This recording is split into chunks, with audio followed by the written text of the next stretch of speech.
Hello YouTube viewers, welcome to my show Camera Tuesday. In today's episode, I'm going to discuss why no to FujiFilm. Basically, why I don't recommend FujiFilm to anyone. Well, first we have to understand at the bright side. Basically, FujiFilm is a very good company and it has a lot of great things about it. So first we understand the great aspects about it. First, it's actually different. If you take high-end Nikon versus high-end Canon, they literally look like a dicto copy of each other. And I'm not even joking. Like their DX series, basically high-end professional series which they want for Olympics and all that. They're literally exactly the same. Only difference would be like if you open it up, it will like okay, one will have this card slot, another one will have a different card slot. But you can understand that like it's literally dicto copy of each other. They all are big black box. So Fuji literally looks like a different camera. Basically, if somebody sees Fuji, they think of a camera. When they see a DSLR, they think of a DSLR. Even though this is a mirrorless, people will think as a film camera because of the knobs, the design, the architecture. Basically, Fujifilm spends some time in the physical design. Like their designs is like, okay, somebody spent time into it. So that is the first thing. Like if you carry Fujifilm with you while you are traveling around the world and all that, taking photos and all that, people will be like, oh, that's a interesting camera. So that is one very good advantage. And for many people that is very important. Then we come to the camera itself. That's the design I'm talking about. What about the camera itself?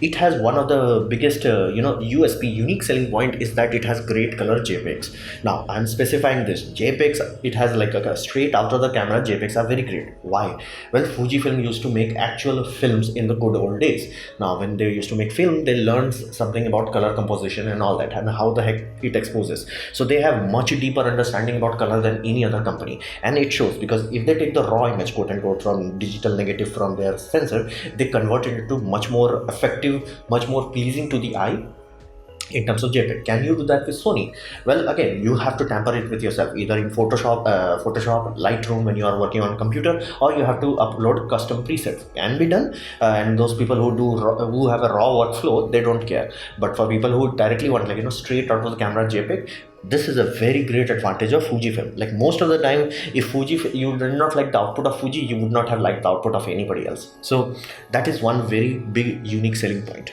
Then we come to the other aspect, because Fuji has one lineup. It's like, okay, this is my camera, this is my lenses, that's it. It's not like, okay, buy this lens for APSC, buy this lens for full frame, none of that. Like it's like one lineup. They have another GX lineup, but the GX is medium format, and just by seeing the price you'll be like, yeah, I'm not touching that. And it's a medium format. Again, the cheapest camera is, I think, is around $10,000, something like that. So you get the idea. Like they have one format and they focus everything into it. So benefit of that is like even if Sony wants to give, like, let's say dual card slot in their A series, like A6000 series lineup, they will not give that because that will directly conflict with Sony professional series, Sony A7 series. So they will always remove that. They will never put that because that's a conflict of interest. Same will happen with Canon. And that is why Canon also does not have dual card slot APS-C systems. While here you get dual card slot. Now for many people that is life-saving, like that is critical. Like if they are doing anything where they do not have the luxury, okay, the card is corrupted, let's redo that. They will love that and they will swear by it. So again, Fuji does put that. So that is quite amazing. Now let's come to the final aspect, the thing that makes or breaks a camera, autofocus. It's also very good. Now if I have to simplify it, think of it this way. You have the good autofocus of Canon, good autofocus of Sony, good autofocus of Fujifilm. They all three are on the same level. On top, below that you will find Nikon, below that you will find Panasonic. So quite good autofocus. However, because they were making their lens quote unquote feel like old negative system, the motors they use, the architecture they designed for their lens system is inherently slow. So even though autofocus mechanism can catch it, like instantly track you, the lens will take time to physically go there. So you will have a bit of latency. Like if you are expecting, compared to Sony came down from cinema industry. They came down from like making digital cameras for Star Wars, making lot of video cameras for TV industry and all that. They came down from that. So their lenses are ludicrously fast and quiet. So Sony knows that, and you can see that in their design language of their lenses. Here it's completely different. So be mindful of that. Even though the body, let's say X-T3 could be ludicrously fast, the lens will not keep up. However, Fuji is updating that. The newer lenses are much faster. Just be mindful of that. Now they also have very great after sales support. That simply means once they have launched the camera, they do not forget about it. They're like, okay, let's polish the camera, and it has made Fuji a very beloved people, beloved by people who have it. Basically, Fuji is like, okay, this is the camera, these are the complaints here you met, let me fix it. And every 6-7 months they release a new firmware, and you will be surprised like how much polish and improvement happens just by the firmware. So it is quite impressive. Now let's say you are talking about mirrorless. You have Canon mirrorless, you have Nikon mirrorless, and Panasonic mirrorless. Here most of them don't even have 10 whole lens selection. Basically you can't even buy 10 complete lenses. This, it has 27 Fuji non-lens selection available on Indian branch. Again, you may find in your site it may be a bit more, but bare minimum you will find that much. So that is a healthy lens selection. That will be like, okay, at least something would be there for your enjoyment. Now this is one thing I personally love. Fuji is the only company that knows how to make a goddamn battery grip. It's like Nikon battery grip is like Z series one, not the one normal. Z series one is like, are you serious? Now this guy, his deal, they do not have that random sticky thing that they have to put into the battery grip. It's like, who came up with that design? It's like, here you have two independent battery. Here's the deal, the third battery will be still in your camera itself. So they do not remove the battery from your camera body. Amazing, like mind blown. Like that is amazing design. So all these things combined, they make Fuji into something unique, something very good, something very capable. Then why I'm saying I never recommend Fuji to anyone? Well, it has the cursed APSC system. Now, most of you are old enough that you must be familiar with film, basically film, exposed film and all that, 35mm film. Now, here's the deal. During that time, again, I'm talking early like 1980s to 2000s, there was another film format that people tried, that was APSC. Here's the deal. It died before it even came into the market. Basically, most people don't even know what there was a APS-C film system, exact same dimension as your DSLR system. It did not caught on, like flat out, it died. Like it died horribly. Now, you have to understand that when we say 35mm, this is, we are referring to old day measurement, basically in the film era, because in the film era, there used to be multiple film. You had like, 1 foot film, then you had like 60mm, you had 35mm, like 60mm was your medium format, and you can understand that's why everybody was 1mm. And in video side, you had like 8mm, like a quote-unquote handycam. Then you had 16mm, bit big, like movie kind of scenario. Then you had super 35mm, that was like more like a cinema camera, and then you had 35mm normal photographic grade.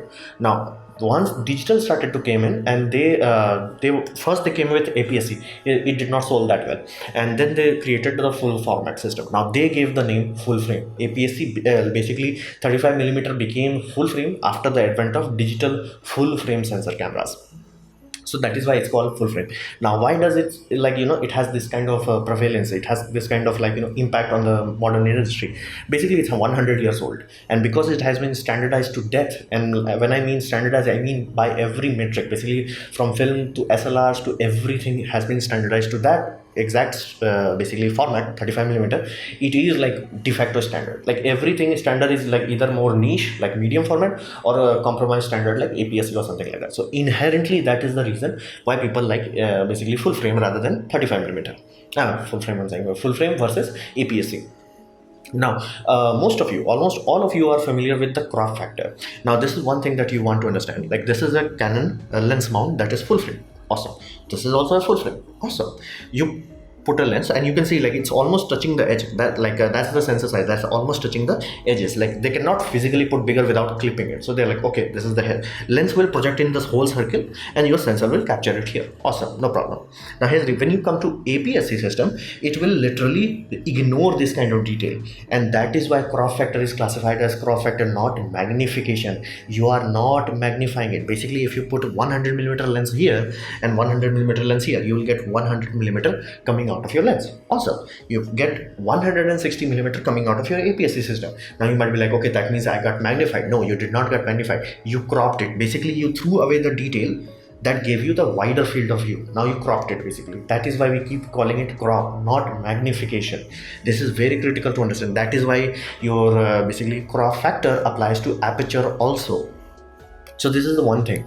Now let's say you have the same technology or same company that is manufacturing your sensor. Let's say in case of Sony and Fuji. Fuji also gets their sensor from Sony. So what happens to ISO, digital ISO performance? Now assuming everything is same, again it's never same, but just assume for the sake of it everything is same, because at least the source is the same.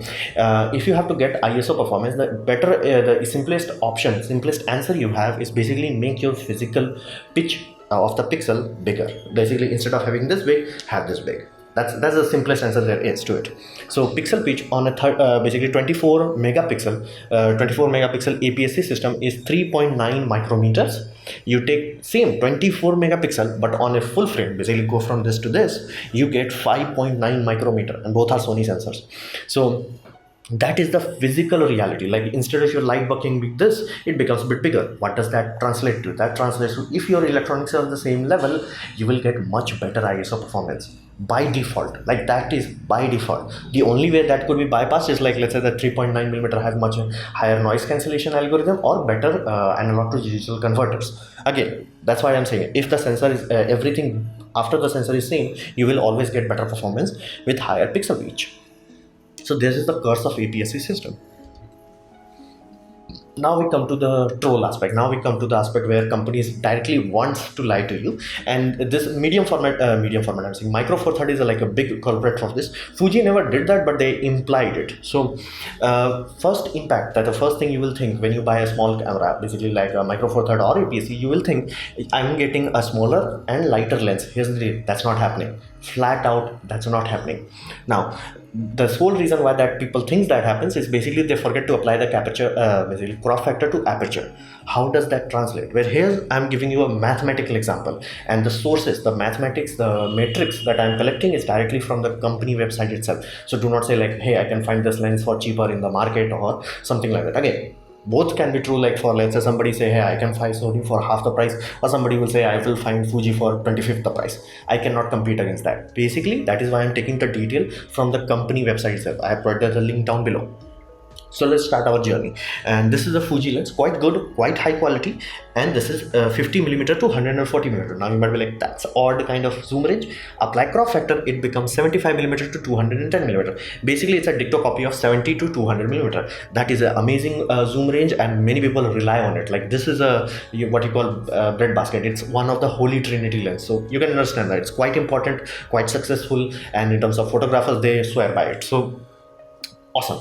And then they say f2.8, you'll be like, awesome, I got f2.8, I got like basically 70 to 200, awesome, I'm set. Here's the deal, the moment you apply aperture to it, it becomes f4 rather than f2.8, it becomes f4. The moment you compare it with f4, you have to compare it with Sony's 70 to 200mm f4. Here's the deal, the Sony's full frame version 70 to 200 is 840 grams.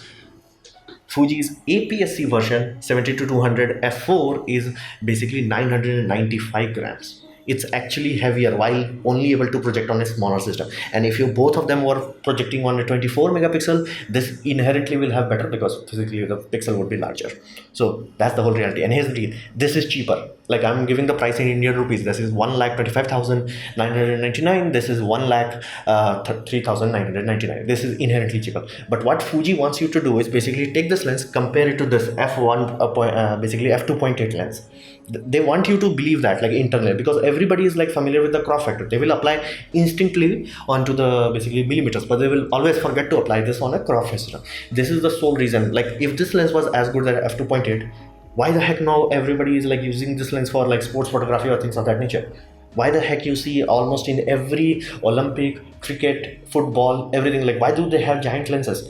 Because physics. You want basically a large aperture, you have to physically have a physically larger lens for equivalent performance. Like f4. When you do that, then you'll find like, okay, this is the same. So this is the reality of it. The lenses are neither cheaper nor lighter nor smaller. So you're not gaining any factor about it. Like you're just losing basically. And because Fuji is not a large corporation as like Sony and Canon and Nikon, they do not have the mass production where they can reduce the price so much. So I could not, I can easily expect Sony to, while selling you the lens for cheaper, they can still make more profit out of this because they are mass producing it much higher numbers. So this is what the lie of Micro Four Third is. Like many people want Micro Four Third, and you must be familiar. Micro Four Third have ludicrous apertures. It's like f1.8, f1.2, f0.9. It's like, why the heck it has that? Like why the heck it's like so bright? It's like a telescope. It's not. The moment you apply aperture crop factor to it, you're like, okay, it's no longer impressive. That's the whole reality of it. Because the moment you apply basically crop factor to aperture, all the lenses that you think like, hey, Fuji is selling such an awesome lens, you're like, really?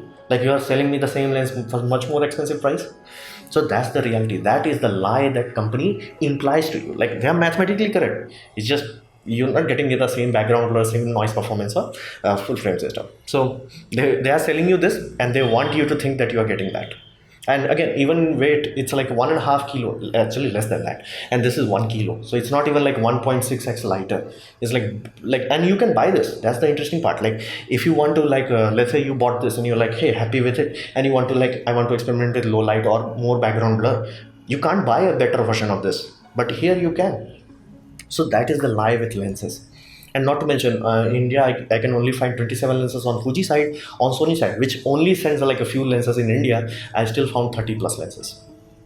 Now, this is the aspect that is like most hard to digest. It's like you do not save money by buying crop sensor. Flat out, you do not save money. So if my basically Fuji's bodies were cheaper, I would be like, yeah, all good, because like flat out, body is the first investment that you do. Like if you can't invest in it, it ends, like the game over. But here's the Fuji X-T3, basically it's almost 1 lakh rupees in India. And to give you a context of that, basically A7 Mark III is 1,50,000. It's a bit more, it's literally a bit more, but again, all the money that you will spend, you can easily save by buying lenses, and lenses are the most expensive thing you do. Like you will keep carrying on your lenses for like 8 years, 10 years. Some people have like 12-year-old lenses still working and enjoying it, but you will change bodies again and again. So getting cheaper lens, awesome.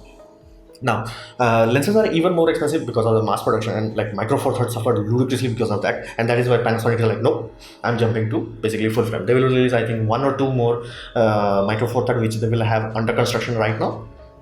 But after that, they will be like, yep, I'm done. Now, other aspect of that, because Sony came after the basically basically DSLR revolution of Nikon and Canon, they had to like do something that will entice people, and lenses are the most important aspect. So you have to understand, Nikon and Canon, they have giant manufacturing department. Like Nikon have this Nikkor department, and Canon also has a unique department. That like those are huge.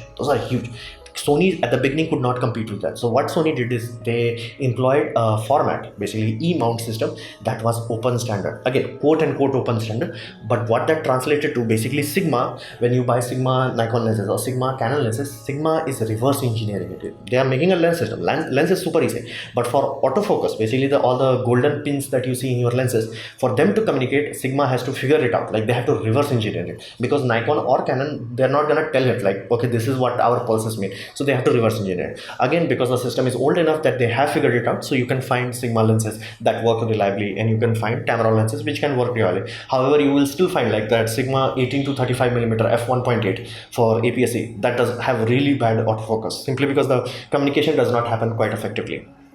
That's not an issue with Sony system. Sony is like flat out. Here's our aperture. I'm saying this is our hole, and this is our format, and just this is our coded signal that we are sending to the lens, and this is what we expect to happen. So Sigma can natively support that format. So does Tamron. What does that mean for you?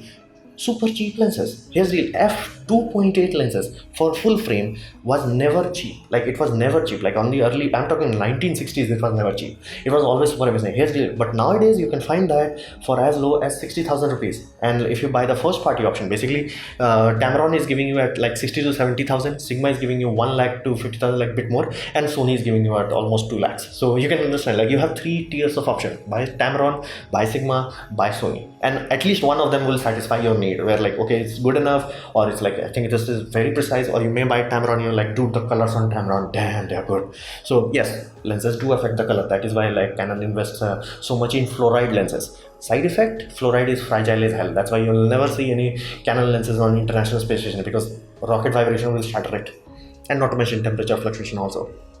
And I would urge you, like I will personally urge you to please do the comparison yourself. Like this is another aspect of it. Like let's say you bought 23mm, which is 35mm, 36mm something. So both are prime lenses. Now here's this prime lens is 70,000 rupees. This prime lens is 50,000. Now you might be like, okay, this must be very bright in aperture. Here's the deal. This is only f2.8. So again, even if you apply without crop factor, it's okay. But this is f1.8. Inherently, you can't even compare. That's like a 3 times brightness. Like the brightness gap is like 3 to 4 times larger, and this is cheaper and lighter. So again, this is the reason why I never recommend anybody to buy Fuji, because I can say people to buy, hey, buy Sony APSC, and then buy the full frame lens and then upgrade the body when you have the money. That can be done. I can say the same with Canon. I can say the same with Nikon, but you cannot say the same with Fuji, because you are always stuck there, and they are not releasing equivalent lenses where they are like, okay, 70 to 200, basically whatever they have, like 40 to 150, and like this is f1.8, that would be f2.8, but they are not doing that. And not to mention that lens would be ludicrously expensive. So that is the reason. It's like all the money that you will quote unquote save, you will lose the moment you buy lenses. On top of that, the lenses won't be as bright as you would want to, and not to mention you could not even buy another option. It's like you have that 27 lens, you're done. Here you have like multiple options, from Sigma art series to Tamron value oriented options. So again, that's the sole reason I never recommend anybody buying Fuji. It's like, it's not a bad company, and I love it. Like their battery design, I'm like, finally somebody figured out how to make a good battery bank. So this is the reason, and I urge you to please do the comparison. I provided a link down there. You can change the link to yourself and make it on your own country and do the graph. Like figure out the weight, figure out the equivalent aperture, and the moment you will do, you're like, dude, are you serious? So that is the reason why I don't recommend FujiFilm. So this was my presentation about why I don't recommend FujiFilm cameras. I hope you liked it, learn from it. In that case, please click the like button. If you didn't like it, didn't enjoy it, I would urge you to press dislike, press it twice to show me your assessment, and please leave a comment because I reply to all of them. Subscribe, press the bell icon if you're free, and as always, thanks for watching.